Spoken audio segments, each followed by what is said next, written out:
आज हम डिस्कस करेंगे the rise of nationalism in Europe. Class 10th में एक क्वेश्चन है, write a note on the role of women in nationalist struggles. तो हमें एक नोट लिखना है the role of women in nationalist struggles पर।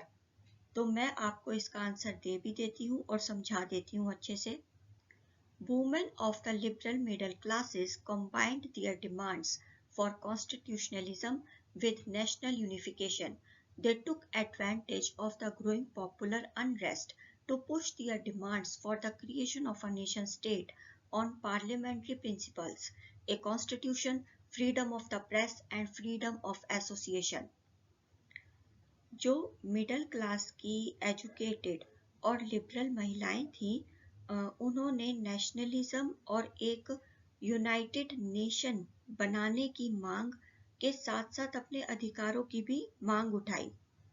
उनका ये कहना था कि देश में सिर्फ एकता ही नहीं बल्कि एक स्ट्रॉन्ग गवर्नमेंट भी होनी चाहिए जो पार्लियामेंट्री सिस्टम पर बेस्ड हो। इसका ये मतलब था कि संविधान हो, कॉन्स्टिट्यूशन हो, प्रेस को बोलने की आज़ादी हो और लोग एक साथ मिलकर संगठन बना सके, यानी फ्रीडम ऑफ एसोसिएशन। जब देश में लोगों में गुस्सा बढ़ने लगा तो इन महिलाओं ने उस गुस्से का फायदा उठाकर अपने मांग को और तेज कर दिया। तो लिबरल मिडिल क्लास की महिलाएं सिर्फ एक यूनाइटेड कंट्री नहीं बल्कि एक आज़ाद और लोकतांत्रिक देश चाहती थी जिसमें सबको बोलने और लिखने की आज़ादी हो। The issue of extending political rights to women was a controversial one within the liberal movement, in which large numbers of women had participated actively over the years. Women had formed their own political associations, founded newspapers, and taken part in political meetings and demonstrations. जब Europe में nationalism यानी राष्ट्रवाद का उदय हो रहा था, तब सिर्फ पुरुष ही नहीं, महिलाएं भी इस मूवमेंट में बहुत सक्रिय थी।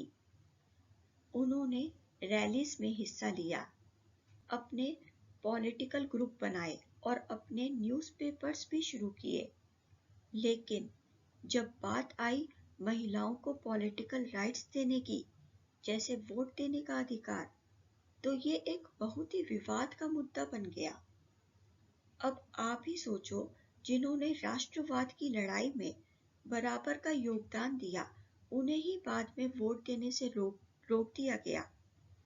इससे ये समझ आता है कि उस समय सोसाइटी में जेंडर इनइक्वालिटी कितनी गहरी थी। तो नेशनलिज्म के मूवमेंट में वुमेन का रोल सिर्फ साथी बनने का नहीं था, बल्कि वो खुद भी एक बड़ा बदलाव लाने की कोशिश कर रही थी। अगर आपको वीडियो अच्छी लगे तो वीडियो को लाइक करें और शेयर करें, अपने विचार कमेंट करके बताएं। चैनल को सब्सक्राइब जरूर करें और सब्सक्राइब करने के साथ नोटिफिकेशन बेल को प्रेस करके ऑल पर क्लिक करें। See you in the next video. Till then, goodbye. Thank you so much. Thanks for watching.